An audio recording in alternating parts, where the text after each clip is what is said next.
sedikit sharing ya tentang penistaan agama. Dan ini adalah sesuatu yang rame ya akhir-akhir ini tentang penistaan agama. Kita sudah tahu ada orang-orang, dan ini nggak habis-habis ya, orang-orang yang di luar daripada kaum muslim, mereka terus-menerus memprovokasi, memberikan ucapan-ucapan kebencian, memberikan ucapan-ucapan yang tidak pantas, dan seolah-olah ini terus-menerus terjadinya, ini seolah-olah ada pembiaran. Dan kalaupun ditindak, tidak menimbulkan sebuah kejeraan terhadap orang-orang yang lain untuk berbuat yang sama.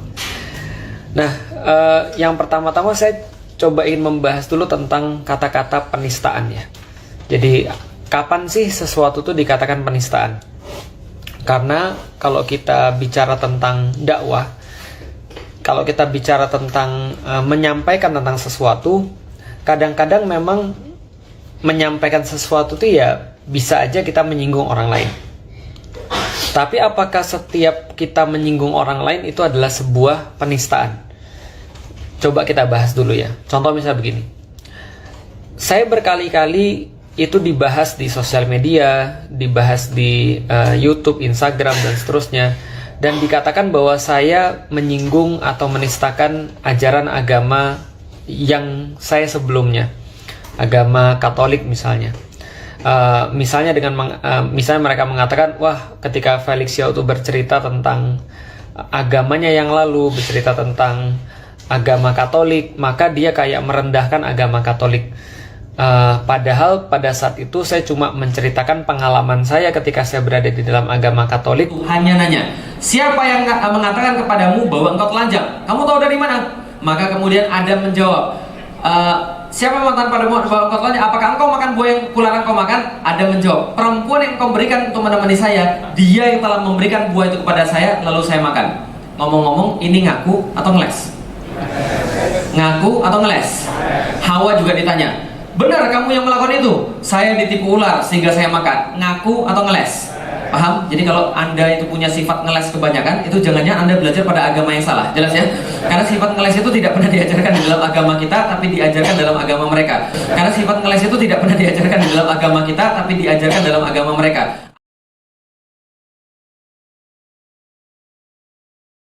Lalu saya menjelaskan kenapa saya mau untuk masuk Islam. Dan kenapa waktu itu dari agama Katolik saya jadi seorang ateis, saya jadi seorang agnostik, lalu kemudian berpindah pada Islam.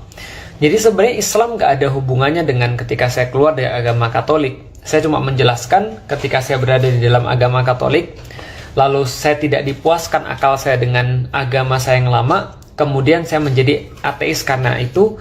Dan setelah saya jadi ateis, saya jadi agnostik, lalu kemudian setelah saya jadi agnostik, saya jadi seorang muslim. Karena mendapatkan kepuasan dan mendapatkan jawaban secara logis yang tidak saya dapatkan di agama yang lalu. Ini dikatakan sebagai sebuah penistaan. Padahal sebenarnya penistaan itu maksudnya bukan begitu, atau penghinaan itu maksudnya bukan begitu. Karena kalau kita berbicara tentang ketersinggungan orang, kita berbicara tentang perbuatan tidak menyenangkan, mungkin standar satu orang dan orang yang lain akan berbeda. Misal, kalau kita bicara tentang iklan aja misalnya, iklan kecap saya nomor 1. Nah, iklan itu kan semuanya kan kayak gitu ya. Kecap itu kan pasti nomor 1, nggak ada kecap nomor 2. Bisa aja ketika kita ngomong kecap itu nomor 1, kecap kita nomor 1, lantas ada kecap-kecap yang lain yang kemudian mengatakan, wah, kamu kalau begitu menghinakan saya dong. Berarti kamu bilang saya nomor 2 dong. Enggak, kita nggak bilang gitu. Yang kita bilang adalah kecap kita nomor 1. Tapi kalau seandainya ada yang lain yang tersinggung, ini adalah sesuatu yang lumrah. Ini adalah sesuatu yang biasa. Dan ini tidak dikatakan sebagai sebuah penghinaan.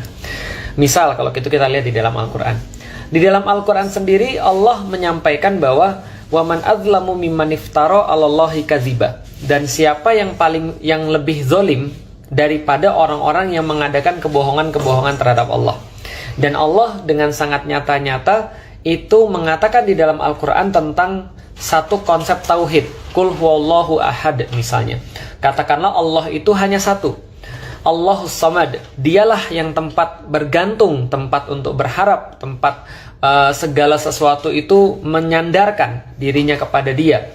Lam yalid walam yulad, dia tidak beranak dan tidak pula diperanakkan. Walam yakul lahu kufuwan ahad, dan tidak ada satupun yang serupa dan sekufu dengan dia, semisal dengan dia. Nah, ketika ayat ini dibacakan, bisa jadi ada orang yang tersinggung, bisa jadi ada orang yang merasa terhina, bisa jadi ada orang yang merasa agamanya dinista.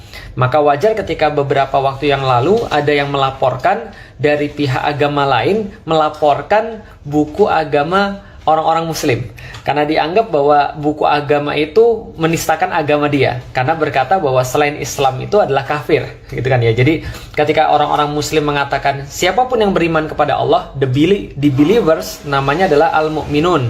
Sedangkan kalau orang-orang yang tidak percaya kepada Allah, tidak meyakini Allah, namanya orang-orang kafirun. Nah, mereka bilang, oh ini saya nggak suka diomongin orang kafir, saya merasa dihina, saya merasa dinista. Nah, ini namanya adalah kayak sesuatu yang tidak tepat. Bahwa menghina, menista itu bukan kayak gitu. Apapun yang kita lakukan memang bisa jadi menyinggung orang lain.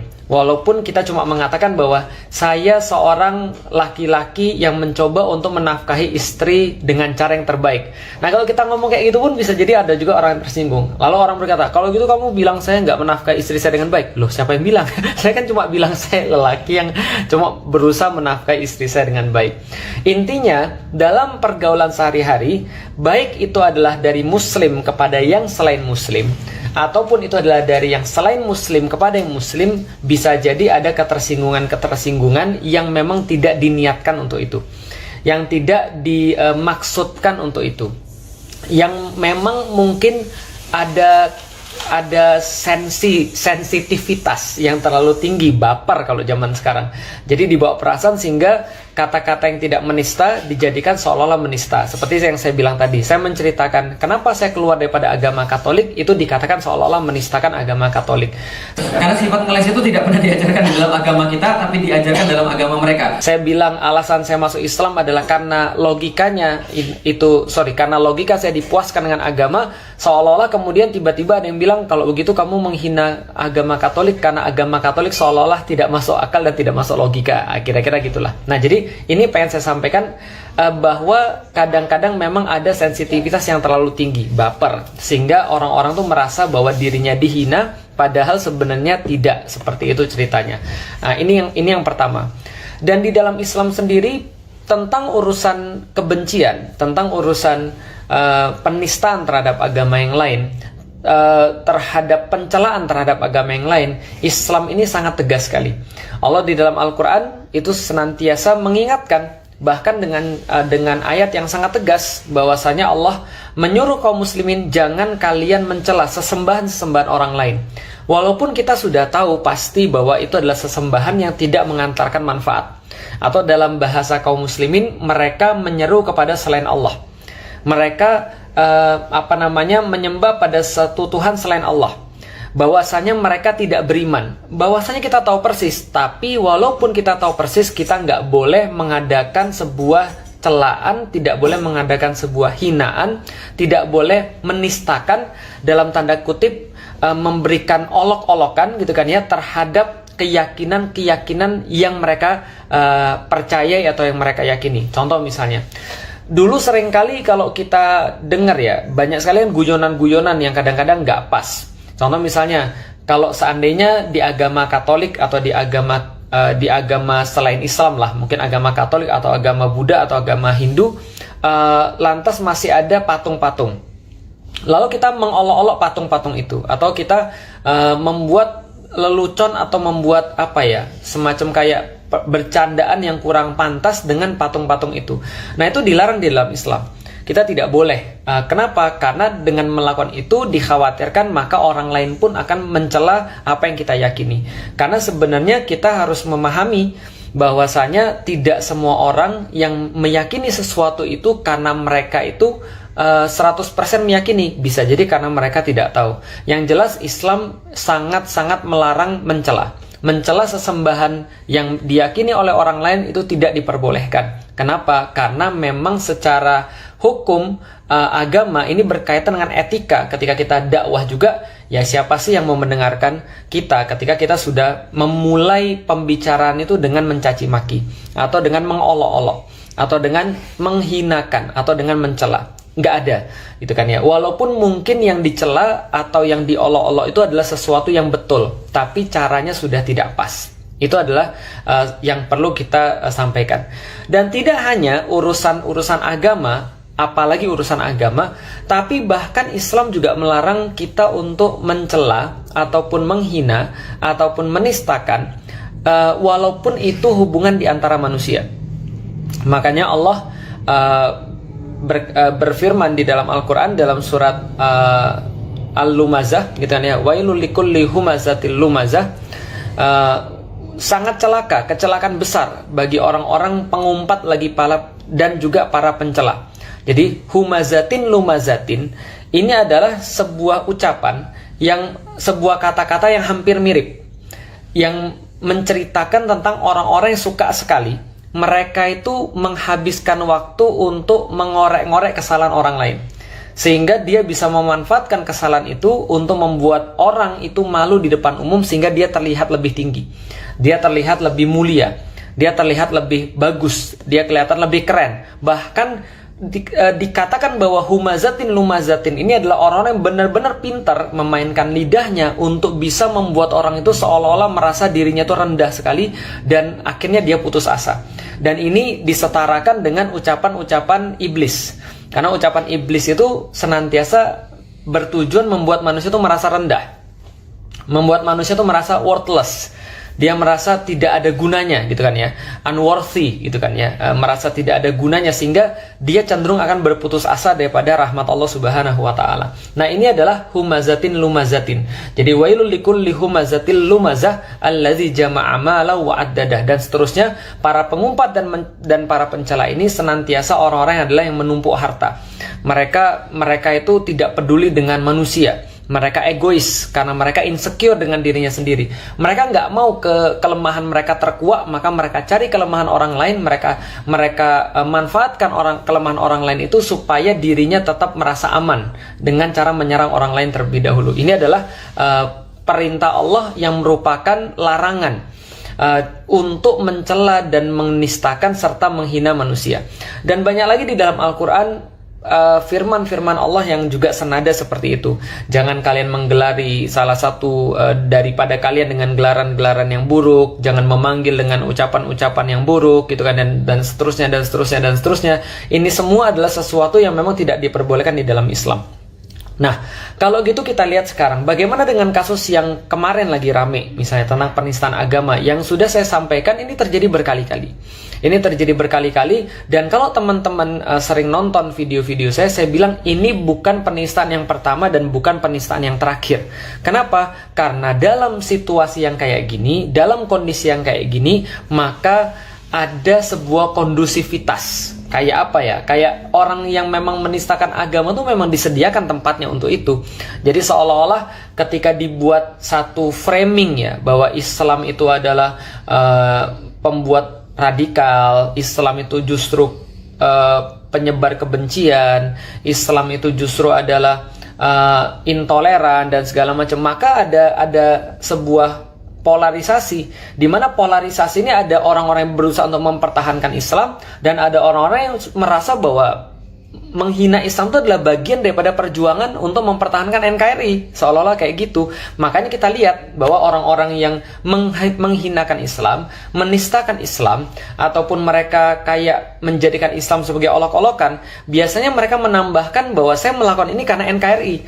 Contoh misalnya ucapan-ucapan kadrun, misalnya ucapan-ucapan misalnya contoh kayak mabuk agama dan seterusnya. Ujung-ujungnya mereka bilang kami melakukan ini karena kami cinta Indonesia, agar Indonesia tidak diarabisasi, agar Indonesia tidak dijajah oleh agama Islam dan seterusnya. Ini adalah ide besarnya. Maka saya katakan selama narasi ini yang dipelihara, ya kita tidak akan pernah sepi daripada orang-orang yang akan menistakan agama.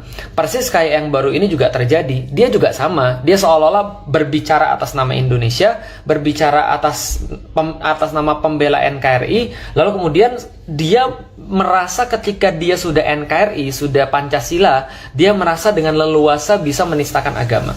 Seolah-olah agama ini adalah biang rusuh di Indonesia, khususnya agama Islam. Nah, ini yang kemudian saya katakan narasi yang ada sekarang. Dan apakah yang dilakukan itu adalah sebuah penistaan? Ya banget. Ini bukan soalan cuma pengakuan terhadap bukan cuma soalan pengakuan Nabi ke-26. Bukan hanya itu, tapi orang ini udah lama banget. Orang-orang kayak gini banyak, mereka tersistematis dan mereka merasa kuat, mereka merasa punya backing, mereka merasa untouchable, mereka merasa bahwa ya melihat kejadian-kejadian abu-abu, melihat kejadian-kejadian ya semua teman-temannya itu, mereka merasa bahwa ya we are untouchables, kita nggak akan pernah disentuh. Kenapa? Karena sekarang anginnya lagi seolah-olah melawan radikalisme, dan saya ini adalah bagian daripada deradikalisasi gitu loh maksudnya. Jadi saya melakukan sesuatu untuk negara saya, dan negara saya tidak akan pernah memperlakukan saya buruk. Kira-kira itu kemudian yang mereka pikirkan, sehingga mereka merasa sangat pede banget gitu loh. Padahal yang dilakukan itu penistaan banget. Bukan hanya mengaku sebagai Nabi ke-26 dan mengolok-olok istilah-istilah di dalam Islam, tapi lebih daripada itu, yang dilakukan ini sudah dalam proses ya bullying, tapi bukan hanya bullying terhadap manusia, tapi bullying terhadap agama. Dan ini adalah sesuatu yang bisa kita lihat dan kita saksikan. Nah,